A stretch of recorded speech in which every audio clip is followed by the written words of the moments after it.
Hey everyone, thank you all for coming. I'm Eric Dyer, Program Director of AIA Monterey Bay and architect.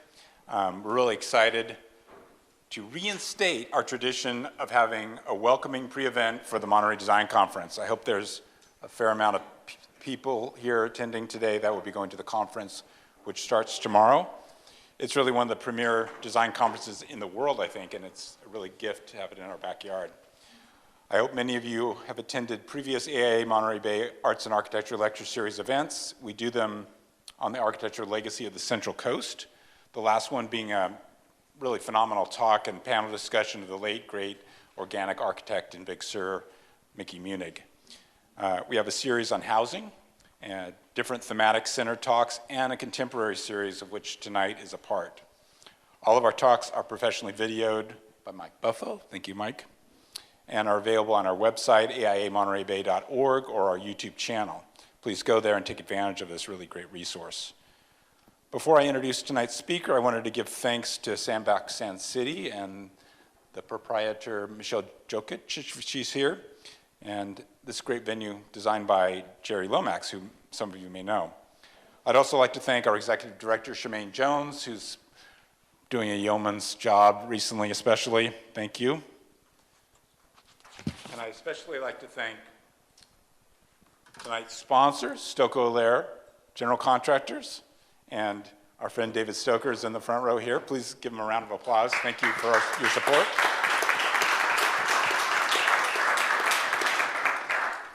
Speaking of Jerry Lomax, Jerry was the first to establish the Arts and Architecture Lecture Series, and I'm always moved to be here in this space he envisioned and with his home and studio above, upstairs, where Michelle and Mark now live.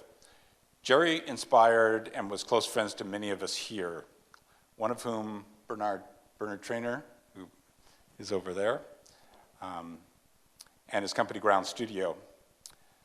Bernard reached out to me and AIA Monterey Bay, and they wanted to do something more to celebrate and honor Jerry.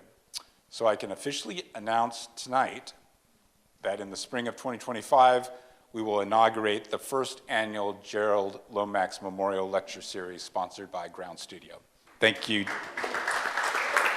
Ben and Bernard. So more details on that later. I'd also like to invite everyone to attend Thursday, December 5th, the AIA Monterey Bay Holiday Dinner at the Coupa Malera Barn in Monterey, where this year's Stanton Award will be given to our friend and colleague, Mary Ann Chickatance. Really deserving of that award. We're excited to have Mary Ann present her work as well. The Stanton Award is given, for those of you who don't know, for important, significant contributions to local architectural community over a career. And I'm very excited to present tonight's guest, Greg Warner. He is founding partner with Brooks Walker of the San Francisco firm Walker Warner. And I've been just so impressed with this firm's sensitive, beautiful, and so well-detailed work for a long time. Greg and his partners have created a studio which consistently produces work, mainly bespoke single-family homes, some hotel work, and wineries of amazing quality. The firm, I believe, now has more than, you can correct me, 100 employees and does work in California, the Mountain West, and a significant amount in Hawaii, where Greg grew up. I believe Greg spent most of his upbringing on a small town on the Big Island of Hawaii, with some time going to the school designed by the great mid-century modernist Vladimir Osipov, whose work would later become an inspiration for him. Greg went on to attend the University of Oregon, my alma mater too, so it's definitely fitting he's here when the Ducks are number one.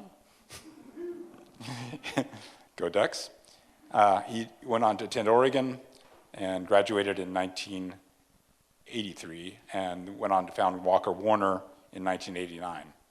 Tonight he will discuss the firm's works and has entitled the talk, if I pronounce this beautiful Hawaiian word correctly, Kuleana, exploring the design ethos of Walker Warner. So please help me welcome Greg Warner.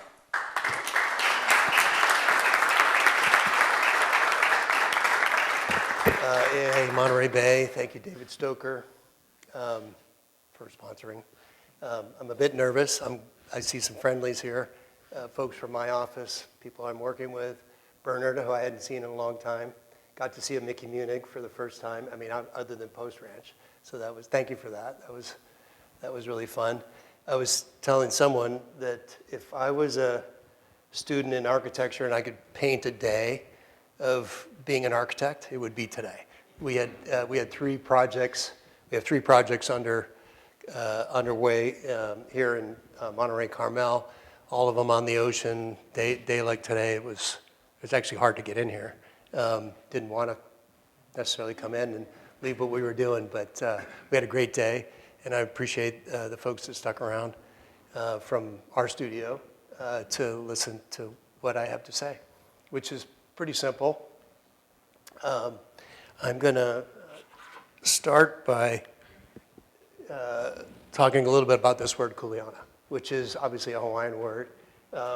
Generally speaking, it has to do with responsibility, the privilege of or concern about something.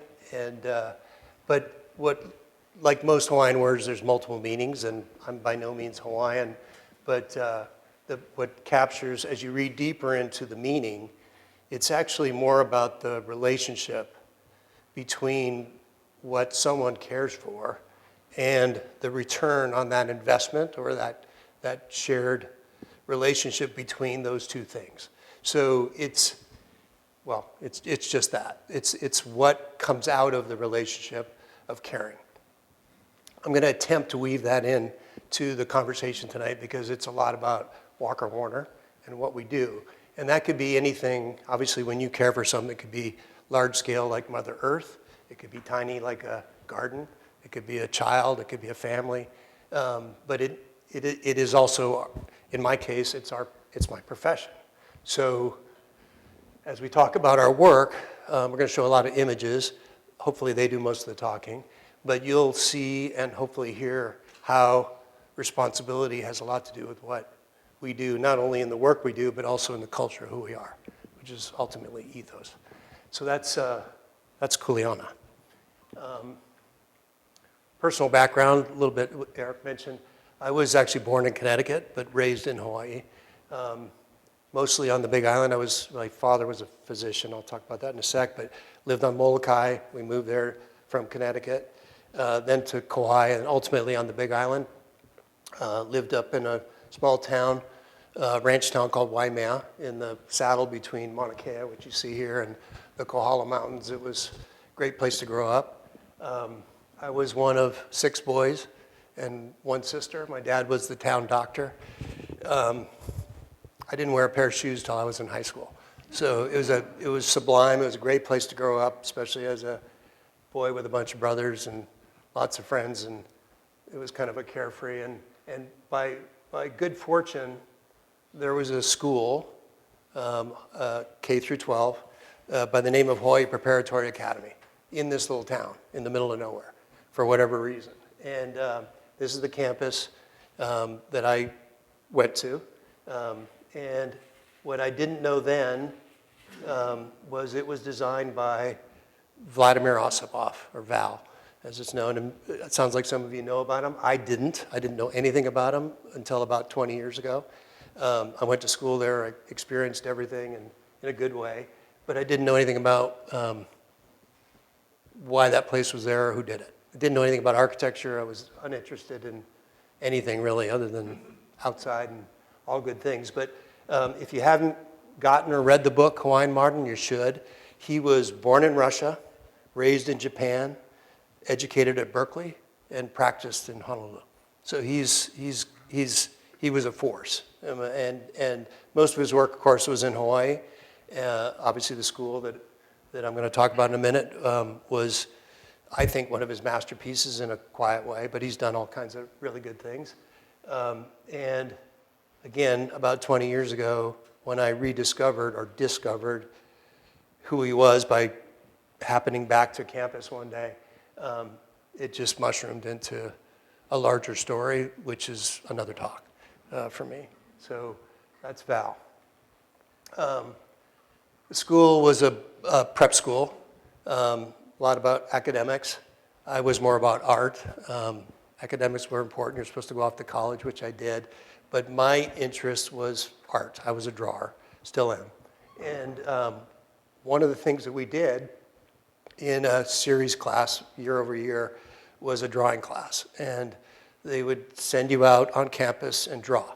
And they would you would pick a subject, and mostly it was buildings and things, or at least for me it was, because they were things to understand. And they still do it today. This is a picture not too long ago, and students go out and you draw and you understand what you're drawing, and everything gets critiqued, et cetera, et cetera. And I would sit in a particular building, which was called the Davies Chapel, which back then, when I look at this, I never saw it this way.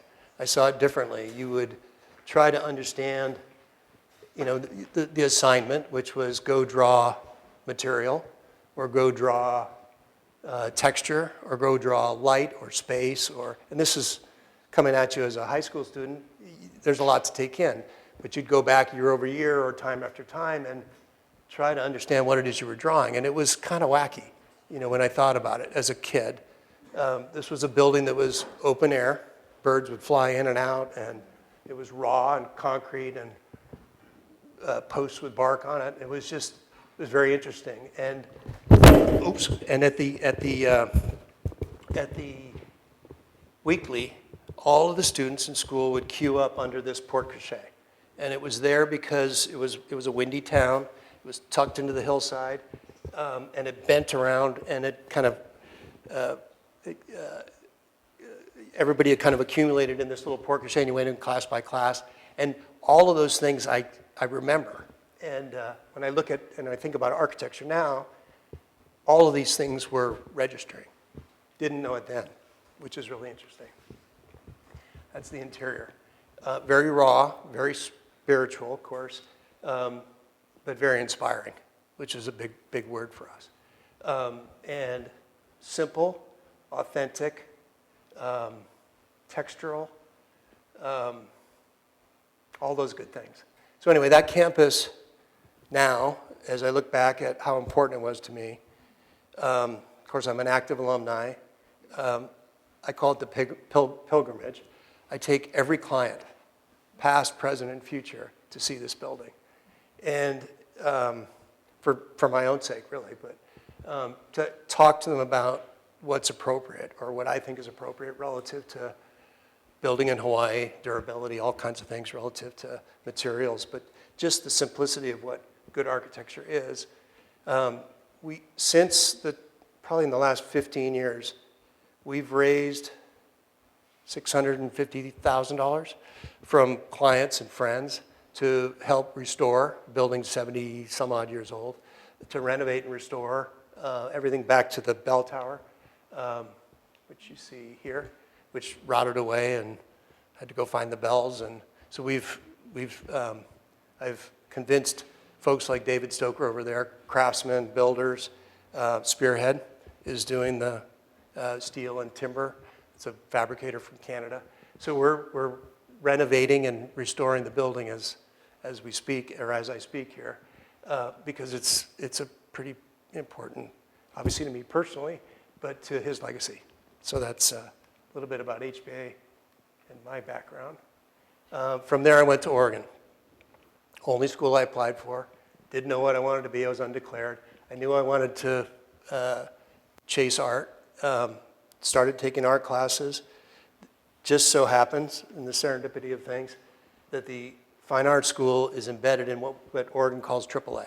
And AAA is architecture and allied art. So you're in there with landscape architects and art history folks and fine arts folks. And I remember going in to take drawing classes in an art history class and walking by the architecture studios and seeing the students drawing buildings. And they would be out in the hallway doing the same thing I was doing. I said, well, I can do that. And one thing led to another. I applied to the School of Architecture, got in, and that's how it all started. So that was the way that my path to architecture started, through that kind of casual, not very disciplined and organized way. That's where I met Brooks. Brooks and I were classmates, of course, but we were mostly fly fishing buddies, and we knew we can get along. And we didn't know we were going to be partners or anything along those lines. We had a couple of studios together, and of course a lot of classes, but we were just good friends. He was from the Bay Area. My wife, who also went to Oregon, is an architect, was also from the Bay Area. So I kind of followed her down. We got married. I went to work for a couple of firms. And just because of the value of the relationship that I had with Brooks, we reconnected socially, not professionally. And one thing led to another, and he was about to go back to business school. And because he wasn't sure if he was going to be an architect anymore or developer or something along those lines. He had designed his sister's house, was building it, so he really wanted to understand what it took to be a true architect and builder. And then he was going to go back to school. I was between jobs and moving from the South Bay to the East Bay, and it was a nothing to lose. So two of us, he had a lead on a house, and he said, hey, you want to do this with me while we do that? While I finish up the house and you look for work. And that was 35 years ago. There were just two of us. And now we're 80 plus or minus, which is kind of crazy to think about. And we're still good friends. And we still go fly fishing. That's our board meeting, so to speak. So that's Brooks and me. Oops, wrong way. So back to Kuleana. That relationship and the importance of it and the return on that, the investment of that relationship is what Kuleana is. That's the way I see it as it relates to the founding of Walker Warner and the ongoingness of a 35-year partnership, which is pretty incredible. At least I think so. But it's also, when you think about where we are in our career, the responsibility for a leader of a firm is to look to the future. So we have several years ago or longer, we have two new partners, Mike McCabe and Kathy Scott, and trusted people that have been here a long time and contribute a lot of good things relative to the culture and organization of Walker Warner. So there's 4 partners. We're looking further together to the future beyond, because as Brooks and I tail out, things need to keep going because of the opportunities that exist. So we're 4 partners now. We have 1 studio. We prefer it that way. We're in San Francisco. We've been asked or talked about opening other offices, but we just like to be together. It's what we think is important. Pandemic made that a little more challenging, but I call it rub off. I mean, it's the way we communicate. It's how we talk and mentor and touch and feel and all those good things that come with being an architect, in at least as how we do it. So we're going to continue to do that, and these are just some images of the same. So this is us. And that was a while ago, or I don't know if we could all fit in there anymore, but so we have a cool old building in San Francisco, South of Market. So that's Walker Warner. Ethos, it's a tough word. It's what I think of ethos, it's more the spirit of what we do, or what we strive to do, aspire to do. This is a little line that we've kind of condensed and agreed upon, I guess you'd say, and we use it all the time. Enduring architecture for inspired living. Enduring meaning how it's made, built to last. That's important, of course, but more so in the sense of timeless design, or hopefully timelessness in terms of design and design quality, so that something becomes valuable, like the Davies Chapel, and treasured, and inspiring. Whether it's a house or other types of buildings, we hope to inspire whoever's, like I was, in those buildings and experiencing what it is we get to do, the good fortune of what we get to do. So that's a big part of who we are. And in order to get there, what we've done over the years is we've kind of boiled it, or let's see, ingredients, I'll call it. We have 4 bowls of ingredients. And there's 4 important things that we talk about, and most architects do, or designers. Context is really important to us. It's a simple word, but context, which often people think about as place or physical things, it's more than that. It's culture, it's client, it's all those things that, the ingredients of things that are going to influence what it is we do. So that to us is a really important first step in understanding as to what is going to inform the right approach or the way we position ourselves to move into design. So it's a lot about the front end, the listening, and it's information in for the most part. So context is a really big thing. It's always, I mean, even during the course of a project, it's always changing. You learn more every time that you visit a site or anything like along those lines. Materiality, of course, is really important. We want our buildings to look beautiful, but they have to work well. They have to be durable. Textures, provenness, all those good things. We were talking about that at the project sites today. So materiality is really important to us as a thought. You'll see that in our work. I don't need to tell you in terms of the showcase of materials and how they work together and how they meld with everything as we put them in concert. So material is a big deal. Flow. Flow is, what was it Lewis Sullivan said? Form follows function.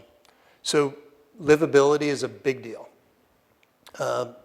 I think, relative to our work, it's a really important thing that we don't ever want to sacrifice. And again, I think the successful or timeless design is something that endures function or solves function in a way that endures time relative to a house or whatever it is. So we think really carefully about how our buildings work, not just how they look. And sometimes at a sacrifice as to what we do. So flow is really important to us. It's a nicer word than livability, but rigor is pretty straightforward. That's just practice, practice, practice, striving for excellence. And it's just the rigor of the people, the community of people that we work with, sharp folks that are here tonight, that just have a mindset to be the best that we can be as it relates to the detail of things or the provenness of things. So rigor's a big deal. Can't let it, we don't want to let things slide as it relates to that. And then the last one, of course, is responsibility, kuleana. And I talked a little bit about that. But that, to me, is goes beyond just our responsibility to our clients. It's responsibility to our coworkers, just generally the community of folks that we collaborate with, not to mention our clients, but also the places that we get to work, like today. It's trying to be as respectful of all those things. And that really, when you get back to ethos and values, this is, to me, probably one of the more significant, or the most significant. So that's a little bit about who we are and what happens kind of behind the scenes relative to all the hard effort that we do that's on the boards. This is just embedded into who we are. Now I'm going to roll into just what we do or what we have done. Try to go through these quickly. Pictures, images are probably going to do better than my talking about them. But I just want to roll you through. Fortunately, well, these are projects mostly that I've touched. And this is not about me. This is about we. But I'm mostly familiar with these, so it's easy for me to say certain things about them versus some of the projects our partners have done and collaborators. And they all have the same ingredients, every single one of them. So this is a house in McKenna. McKenna means abundant. As you can see, it's a lot about materials. I call this a house that plays with light and air because of where it is. And it's about layering, which you can see we do a lot with, whether it's from above or the side or whatever. And it's layering of light. It's a building that breathes because you're in Hawaii. Yeah, this is a shot that this is coming in the front. Actually, there's a quote here from the client. When she walked in, one of the clients that came in the front door, she said, I wanted the feeling that I have right now, being still, surrounded by nothing but spectacular. And that's what she said. That was the first thing she said when we walked in the door after she'd moved in. And it kind of captured the whole thing as it relates to this project. So that's McKenna. Faces due west. So I call it the baseball cap, similar to what we're doing at Feather. But the roof is really designed to protect against the late afternoon sun, but kind of gives the building its a feature of the building. The tall kind of panel there is actually chainmail, and that's what brings the water off the roof. It's like a dance with water. So that's McKenna, building that knows its place. Quintessa we did a while ago. This is about a 280-acre estate in Napa. Never done a winery before. We got lucky. We were asked to put out some ideas there, and luckily they decided that our ideas were good. It had nothing to do with this. We had other ideas, but we ended up here. Simplest way to describe this is the winery is like pulling a drawer out of the hillside, was the concept. And behind the winery, of course, are caves. We used gravity as a feature in the winemaking. So when the building pulls out, the fruit from the vineyards, which are over the ridge line there and up the hill, are brought down and up on the roof and then fed down through little hoppers into the winery and then back into the cave. So it's very organic. We put the winery in the least productive and least valuable piece of land because everything else is so special. On top of the winery is a visitors center, which is kind of the threshold and gateway to the actual estate. We use tufa from the cave tailings for the stone cladding of the buildings.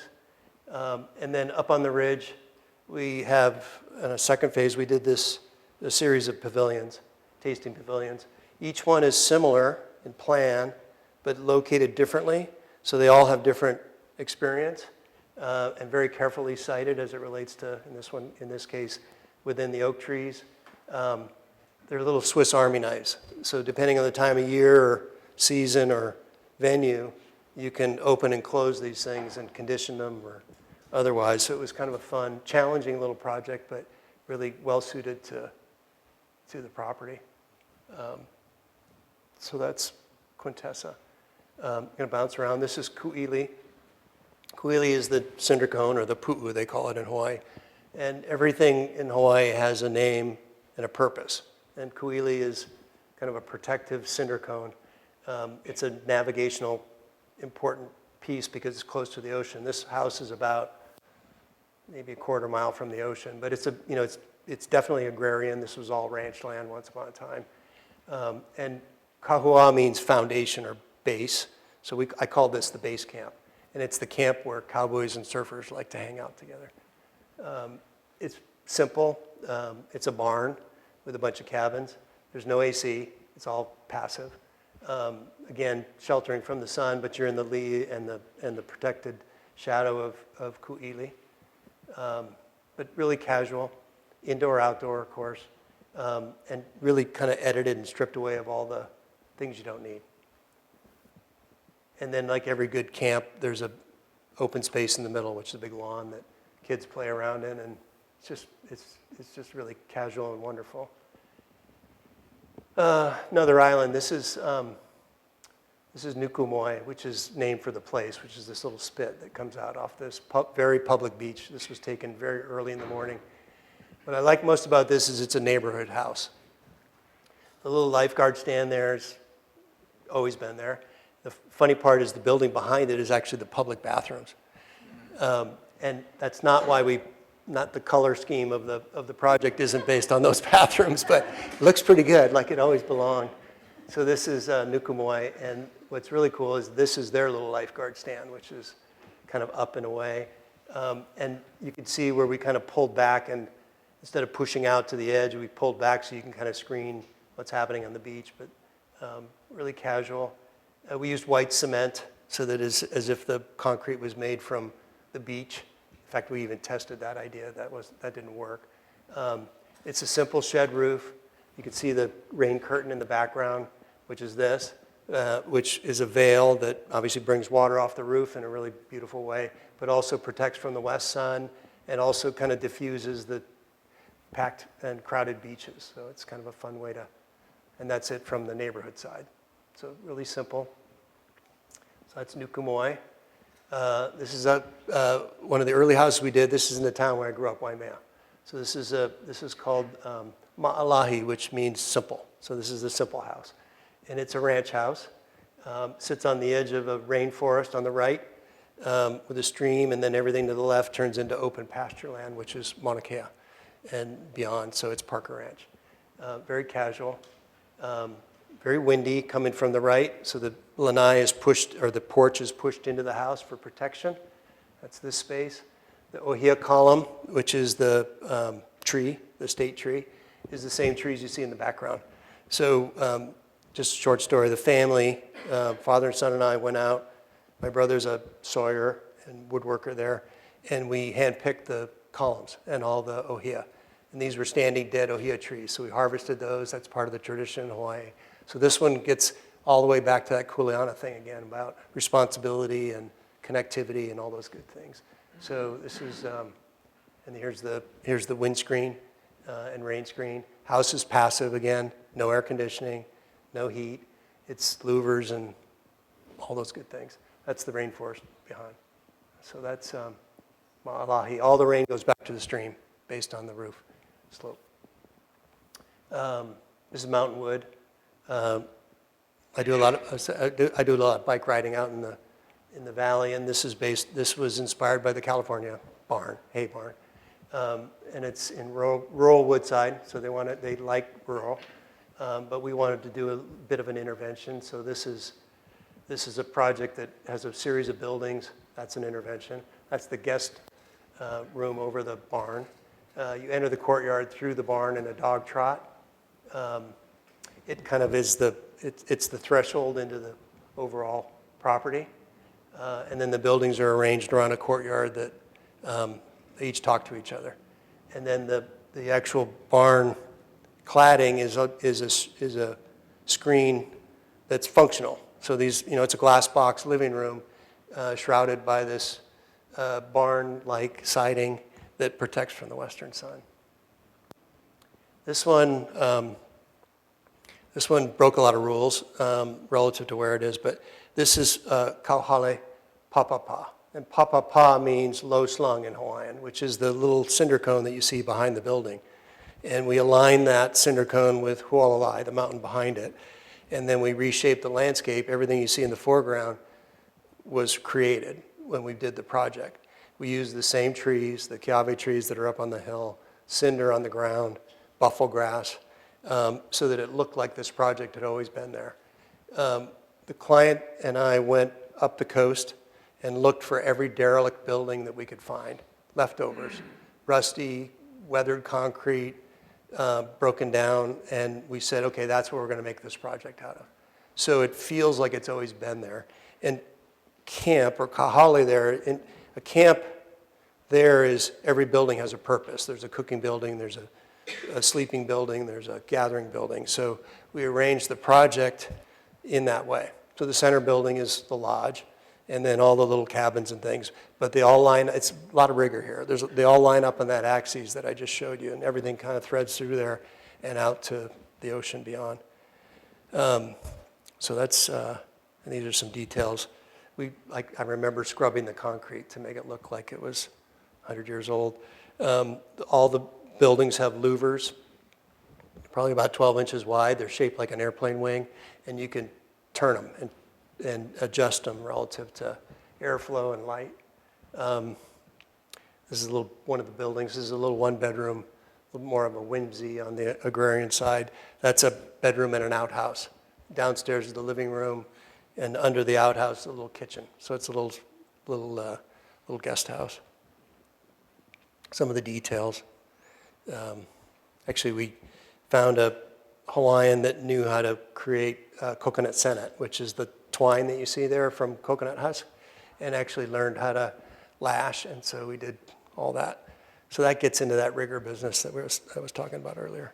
And this is a picture of the main building in the middle, open air. Again, you tune it. It's just a lantern at night for the most part.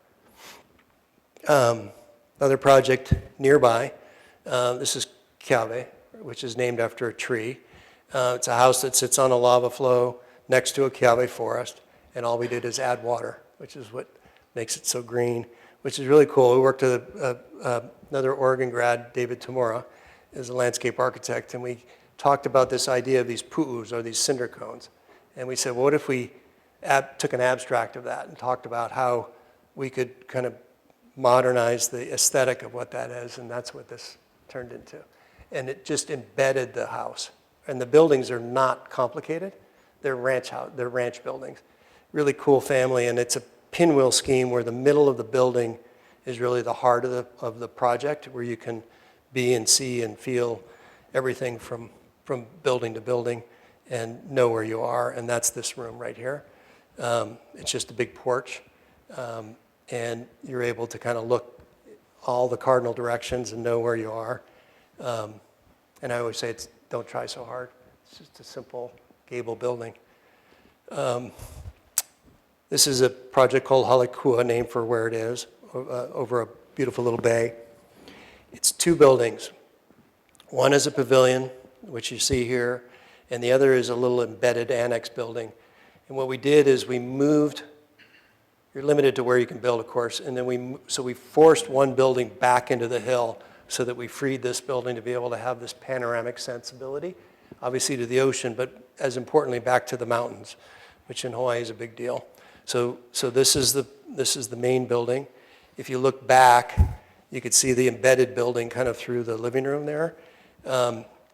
And what turned out serendipitously is that back building is probably the most desirable place to be on the property. What we did is we dug down. As you approach the property, we actually dug down so that you descend below the surface of the lava flow. And then you climb out through this little chicane, and you climb out, you get to the pavilion, which is obviously your big aha moment. But what's really cool is when you go back into the building that was embedded, and it's covered with lava and grass and all that sort of thing. But the building, which is this, kind of slides back and allows that open lawn courtyard and kind of approach to the pavilion. So this is a secret little building that, as you get into it, you can start to see what the lava flow really is, the basalt. And you can see how it literally informed not only the outside of the architecture, but the inside of the architecture. So the colors, the textures. There's a sliver of water that runs along these bedrooms that reflect the stars at night. And you don't need to be on the ocean. It's incredible. You have to be there to understand it. But just seeing how the geology of the island, which is not that old, happened. And then obviously it informed the outside. So the exterior cladding, although it's very contemporary, it's basalt. And the color of the wood that we chose still has that amber or that straw color of the grasses that the property has. So that's Kua Bay.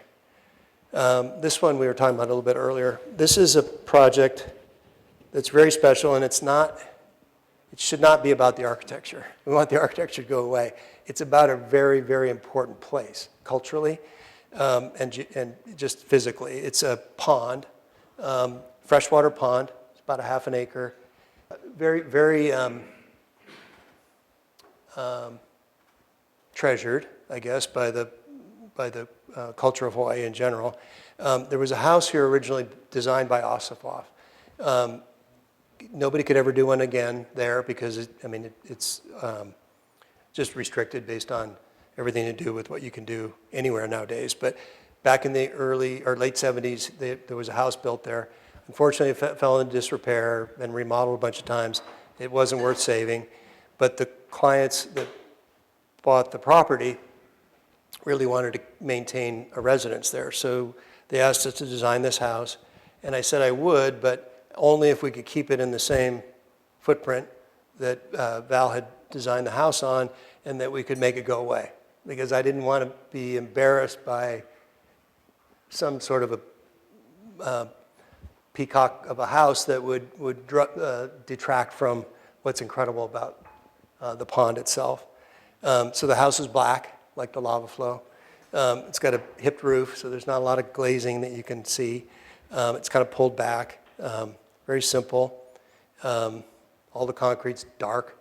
A lot of the rooms are kind of pulled out outside the house and tucked into the hillside. So we kind of extracted everything we could out of the buildings to make them smaller, including bathrooms and things like that, and ended up with a pretty incredible spot as it relates to the pond, which I can't name because everybody's going to want to go there. I'm going to roll through these, sorry. This one I call the train wreck. And it's really cool. This is Pili is a grass, Hawaiian grass. And every building has a purpose here. The shape of it, the position of it, the roof. And it's all about everything from playing defense from what you don't want to see, to protecting from the harsh west sun, to orienting to a view. Every single one is carefully positioned based on that, and this is the result of that. So it's an interesting way to think about, of course, we threaded this straight boardwalk through there to help organize things, but you can see the geometry of the architecture is different. But when you're there, you understand why. That long leaning roof with the big overhang is due west, and then it goes to nothing when it's to the north. And it creates this really beautiful tension between buildings, which creates great interest. And same thing, materials are of the place as much as we can. And it's a house in the grass. So again, David Tamura was the landscape architect on this. Very agrarian, but like a bunch of horse stalls, barn doors, that sort of thing. So that's Maupili. This is the last one of the built projects I'm going to show. This is an outlier. Probably talk a little bit more about this because of the uniqueness. Kona Village was a resort on the Big Island done in the 60s. Famous for, well known enough. But 2011, there was a tsunami that wrecked the Kona Village. And one of our clients and friend obtained the lease from Kamehameha Schools to take on the resurrection of the resort. He came to me one day and he said, hey, would you want to do this Kona Village with us? And I said, no, we don't do resorts. And he turned around, he turned back, and he says, I'm only going to ask you one more time, would you like to do Kona Village with us? And of course, when I was a kid, Kona Village, I used to sneak up and try to steal from the buffet when I was a kid. That's all I remembered, but it was a magical place, and it was out of touch or out of reach for me. But when he asked again, of course, I came back, we talked to partners, we decided that we should go after this, or try anyway. So we did, and so this is some early pictures, but it was John O. Jackson was the developer. He had sailed the South Pacific, and he decided he was going to bring Polynesia back to Hawaii. Go figure. So he brought back kind of a romantic idea of what Polynesia was, different types of architecture, all kinds of things. And he scrapped together and started building this. And so we did a lot of research, of course, when we started. We got into the archives, we researched, found pictures, went through all these old slides. It was pretty cool. But what we really found out was it wasn't all about the architecture. It was about the place and the people. That was a little deflating because here we thought we were going to be designing this really cool. It was all about the architecture, but it's kind of a dent to our ego. But it was really important for us it was humbling to know that it doesn't necessarily mean we should understand it doesn't necessarily mean architecture is going to be the paramount thing. It was more about place, which that made me feel more confident about what we were doing. Of course, I grew up there, so I knew enough about the culture on the island that made us dig a little deeper, so we did. We went past the resort, or earlier than the resort, and we started finding some really cool images, of course, like this one. And then we met with the lineal descendants of the generations of Hawaiians that lived here, and obviously learned that the place was what was special. There, Ka'upalehu, or Kahuvai Bay, has the only freshwater spring. It's a desert out there that pumps out about 800 gallons a minute, about 10 yards out into the ocean from this little picture. And that's why the Hawaiians were there to begin with. And they were there for generations. And there's petroglyphs, and they were sailing, and they were battling, and they were recreating. That's Konani, that little polka dots in the upper corner. That's basically checkers. And there were eons of Hawaiians that lived here before any of us were around. And we were able to understand that and go deeper, and through this connection with the families, understand what was important. And that's ultimately what the guests of the Kona Village wanted, is they wanted to understand where they were and why they were there. So we took that to heart. That image, this image right here, the building in the middle was the cookhouse. When we tore down, when we shouldn't say tore down, because we didn't. When we deconstructed the little mushroom-shaped building there that you see on the bottom, the foundation of the cookhouse was there.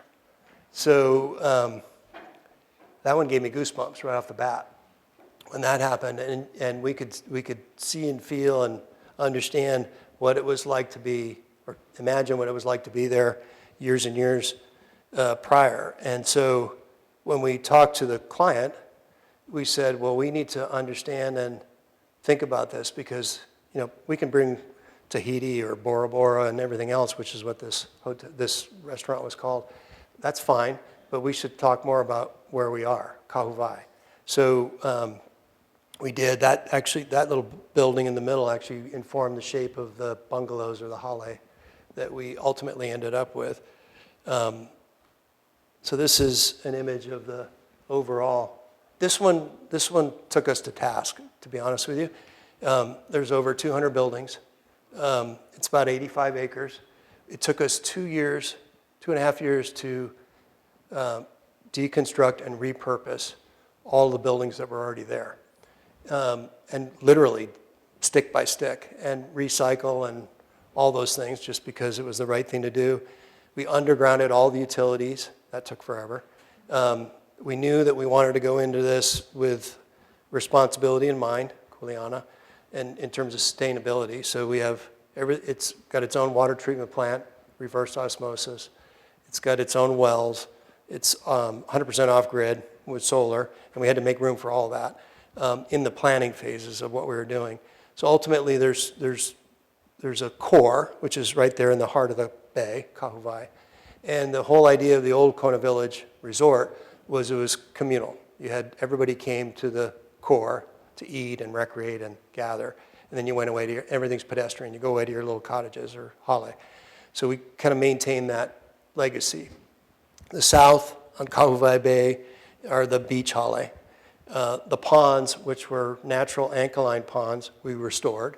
Took a long time to get them healthy again. Those were aquaculture for the Hawaiians way back when, so we restored those ponds. And on the north is where the Ka'upalehu flow of 1800 came down and hit the ocean. So that whole experience on the north side is very different than the south side. So you have these villages within the village, but everybody comes to the middle. The driveway that comes in used to be the runway. The only way you got there was by a small plane or by a Jeep if you knew your way there. So it had this great legacy that we kind of picked up on. So these are just some top-down shots. This is the south where the beach is. And you can see we took the little bungalows or the hale, and we actually said, let's not line them all up against the front row. Let's create these little neighborhoods within the village. So we have these little coves. So you get these communities within the larger resort. And we took that theme throughout. So you get people can come as families, as business acquaintances, whatever, but the return visitors would just become friends, and we just picked up on that notion. These are the ponds. Very different experience, more verdant. At night when the ponds are glowing by tiki torches and all that stuff, it's really special, different. And then on the north, it's very powerful, edge of the earthy kind of feel with the lava flow and no beach and a little more adult feeling. So that's the north side. And then the village core is all about access to the water. There's only one spot you can get in, and that little spot, that little building in the bottom right is the cookhouse. And we actually named it Kahuvai Cookhouse, which is the restaurant. So we kind of kept up on that it's not, architecturally, not the most innovative, but kind of had to swallow that idea that we were going to break ground here and just accept that and think about what it is we do well, how we put things together, and it really does feel good. We did lean forward a bit on some of the notions of traditional architecture. This is one of the main restaurants again, but it has an edgy feel to it. This is Moana. The hale, or the bungalows, the one on the right has that thatch roof form that we had talked about. The one on the left, again, more contemporary shed roof, same floor plan. And we just sprinkled those around in different spots depending on, for example, the shed is more outward looking. So they're like tree houses and kind of up and out. And the little hip roof buildings are kind of more clustered and private. All of the colors of the resort came from the trunk of the coconut tree, so that they faded away like everything else. So everything you see about the buildings have that palette. The thatch that you see is recycled plastic, and it's based on pili grass, which is the only native grass in Hawaii. So we found pili grass, we hired the company that had the plastic thatch company or whatever it was, and had them develop a thatch look that matched the pili grass of that old sepia picture that you saw. These are some of the shed hollies, more contemporary. The other amenity buildings are quiet. They're simple, same color, but they sit carefully throughout the property. This is the spa building, for example, sits over a really precious lava flow, and we boardwalked our way to it. And the building is just there, and in this case, it's all about experiencing the land and being there. So if you're getting a spa treatment, you're looking into the heart of the lava flow, but using some of our techniques and our materials and our details to try to bring forward some of the architecture, but maintain that kind of campy feel that was there before. Tried to do everything prefabricated. I mean, this one, I'll tell you about that in a minute. Anyway, these are simple kind of wait for it moments where you come to a building and then you get through it and you get to see these kind of frame views and other things, similar to what we do in some of the homes we do. Kona Village took us nearly 8 years in the heart of the pandemic. So there was probably 200 plus design consultants and engineers and on the design side. During COVID, in the heart of COVID, through the Essential Worker Program, there were over 400 people, contractors and builders, that were able to keep building during the course of the pandemic, which was pretty amazing when you think about the undertaking, and we just finished this, whatever it was, a year and a half ago. So that's Kona Village. Okay, now I'm gonna just quickly run through some of the things that we have in the works, and then I'll wrap it up here. These are, just to kind of give you a look ahead. So these are what I call siblings. These are two houses on Oahu that we did for two families that were close friends, bought adjacent properties. So we designed these two buildings, that one and this one, next to each other. Similar materials, very different buildings based on program and families and the whole thing, but they really kind of live together. So this is a project in Waimanalo that actually just finished, so we haven't had it photographed yet. Materials kind of trade places and different shapes. This is back to Waimea, Mauna Kea again. So this is a project we're working on, and this is what you see when you step onto the property. It's hard to ignore. So what we did was we have a building that's very quiet from the street in the neighborhood, and it's very much focused on what you saw, which is Mauna Kea. When you arrive to a lanai, which looks out dead on to the center of Mauna Kea, and it's a pretty, again, quiet building when you approach, and then you could see it splays out, and a long bar kind of rests over this knoll, descending knoll, and wings out over the edges. But so that one's going on right now. This is another one in Northern California. It faces due west.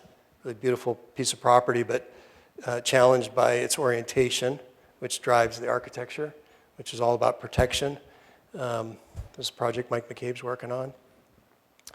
Another one in Tahoe, in a clearing, and beautiful piece of property where the building kind of reaches out into the landscape and naturalness in different ways.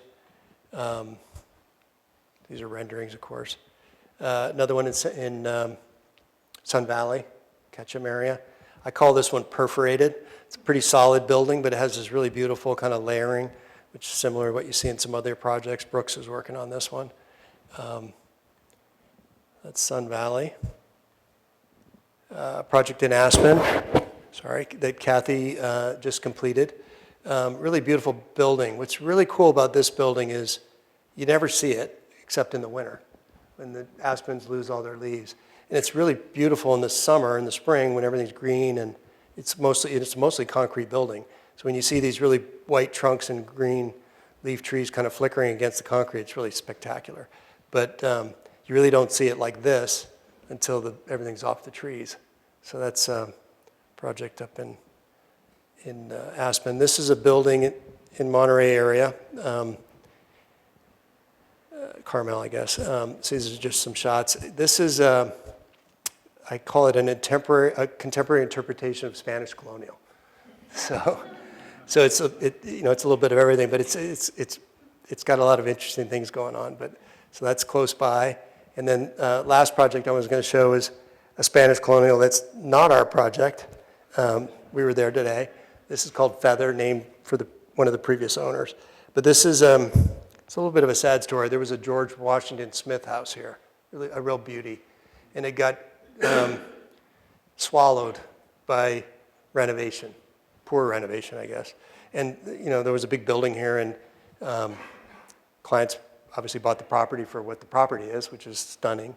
And we went through this gauntlet of regulatory approvals. David helped a lot on this, trying to understand the historic significance of the building. Obviously got through that, had to deal with Coastal Commission, all those good things. So we got through that. We removed the building. And during that removal, we discovered good things. We had to go through all kinds of archaeology, but just the geology of what was there, and really taking more of a restorative approach, particularly with Joni, with regard to landscape and things we can do to let that property heal a bit from what it had been through. And this is what we ended up with, which is modest, a 3-bedroom house. It's still beautiful, big enough. There's a detached little guest house off to the far left, and a little recreation or what do you call it, gym, spa building on the right. 1 story. Neighbors loved us because, and everybody on 17 Mile Drive that goes by, you know, and it makes you feel good relative to that. But more importantly, it's just like now the property, whether you're off in the ocean looking back, or you're on 17 Mile, or you're the neighbor next door, it just has a quietness, or it will. We're just coming out of the ground. This is it from the ocean. Again, faces west, so the roof is doing what it's supposed to do relative to protecting. Obviously, view is a big part. But this is in the works, literally going vertical. It's actually a little further along than this image. But that's Feather. And then I'm going to wrap up on a personal note. We were just talking about this earlier. This is I'll go back to Kuleana. This is an image from Ma'alahi. Not too long ago, the Ainsleys, the clients, one of our closest friends, watched their kids grow up. They watch our kids grow up. This gets back to Kuleana now. So that's Mauna Kea in the background. So whenever I go back over there, I'm usually there at the house. We do what we typically do with friends and clients. And that's a picture of my son, Jay. Jay is a landscape architect, and didn't know he was going to grow up to be a landscape architect, but put him in the good hands of Ron Lutzko, who's a good friend and collaborator. When Jay showed an interest, he was an environmental studies guy, but when he showed an interest in landscape architecture, I put him in touch with Ron, and he interned there and ended up working there for 5 or 6 years, and then recently struck out on his own. And we have the good fortune of working together on a couple of projects now. So to me, that's return on investment. Kuleana, thank you.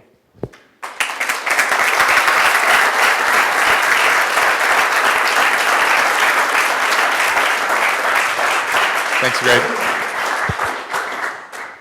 And we have a moment for a few questions. Anybody in the audience would like to ask Greg anything about the talk or the work? I'm just curious what it's like when you're working in the environment around the volcanoes that just seems to have a temporariness to it because of the constantly shifting landscape and environment. Well, Big Island especially, right? Because unfortunately, depending on, we haven't worked that near to where the activity is. Mostly the effect that we have is more atmospheric. But I know in certain areas, obviously that, some of those houses, those lava flows are not that old, a couple hundred years at the most.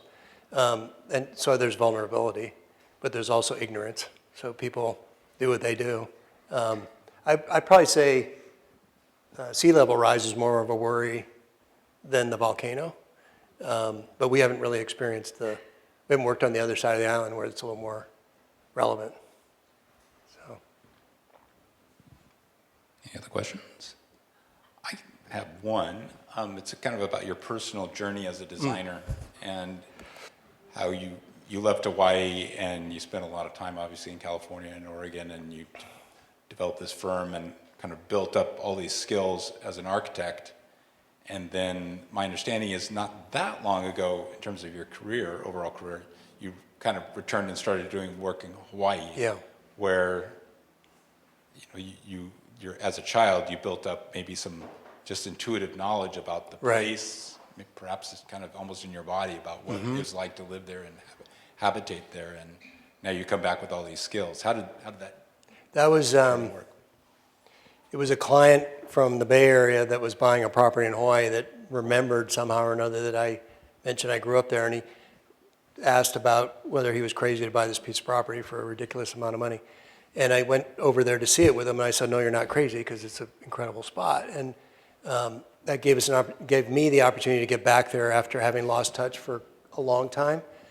And that's when I ventured up to HBA, because I had extra time, and I just said, well, I'm going to go back up and see my old high school.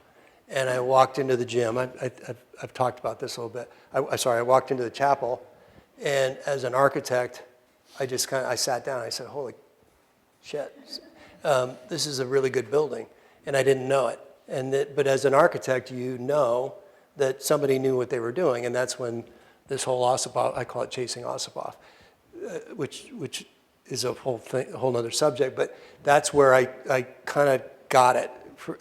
And it's probably for me personally, and probably now when I think about the influence on the firm, it was a milestone or a triggering point that confidence or all those other good things that come out of it is you just feel like, oh, you get it. And so I always say that we were who was it? One of our old employees said that we were kind of the wedding band. We were playing everybody else's music. We were doing architecture that looked like everybody else's and trying to figure out who we were. And at some point, you got to write your own music. And that's about when I started writing, at least for me. And I think, again, the lingo or the terminology or the aesthetic of what we do just starts to feed on itself. Obviously, we're doing a lot of work in Hawaii. That was helpful because I'm familiar. But there's not a lot of difference between the West Coast and Hawaii. It gets a little colder here, but you can a lot of those things transfer in terms of how you live and what you can do. So that was really helpful. And I always love working in Hawaii, but we're doing beautiful, beautiful things here too. So That's great. Any other questions, Charmaine? Would you repeat where Kona Village is? Kona Village is in Kona, on the Kona coast. So Kailua Kona is, there's an airport there. It's about 10 miles north of the airport. So it's kind of a resort zone, so to speak. I grew up in Parker Ranch, which is about maybe 45 minutes away up the hill. So, yeah. Kona Village is in a really incredible spot, natural spot, so. Great. Another question? I'll just go to you first.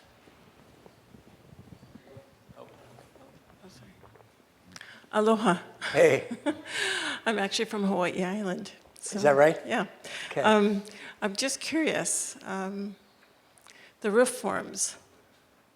I didn't see much solar used. Just curious what. There's actually quite a bit. Is You it mean- just off? You mean in Kona Village? No, not Kona Village, generally with your home projects. Yeah, they're mostly inconspicuous, I guess, relative to where they are.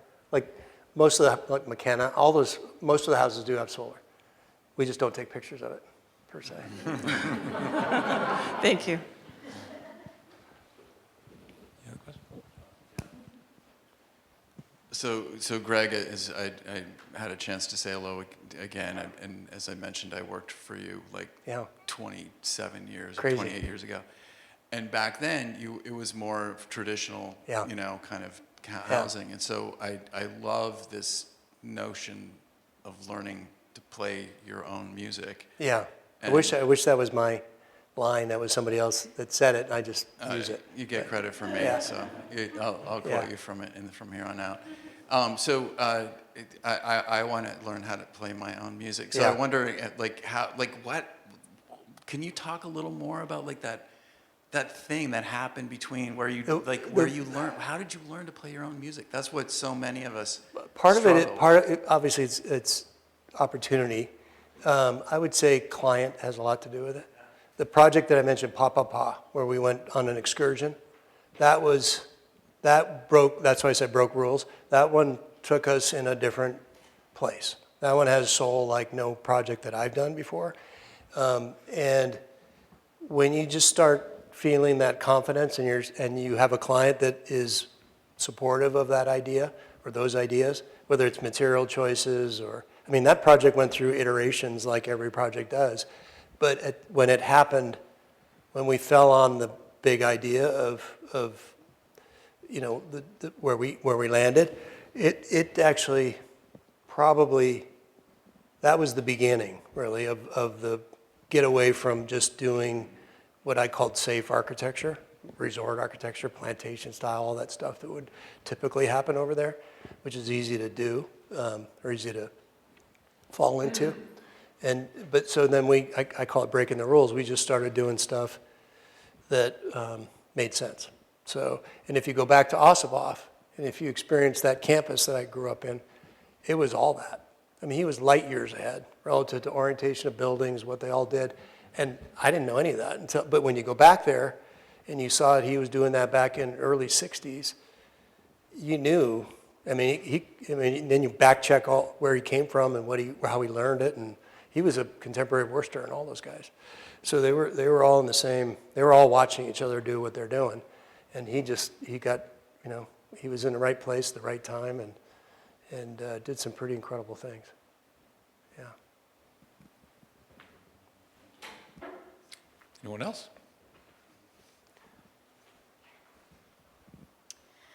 So obviously you practice here in California as well as in Hawaii, and I don't know much about what energy codes look like over in Hawaii, but do you find that your design process just comes more naturally and more easily in Hawaii without the restrictions of California codes? They're there too.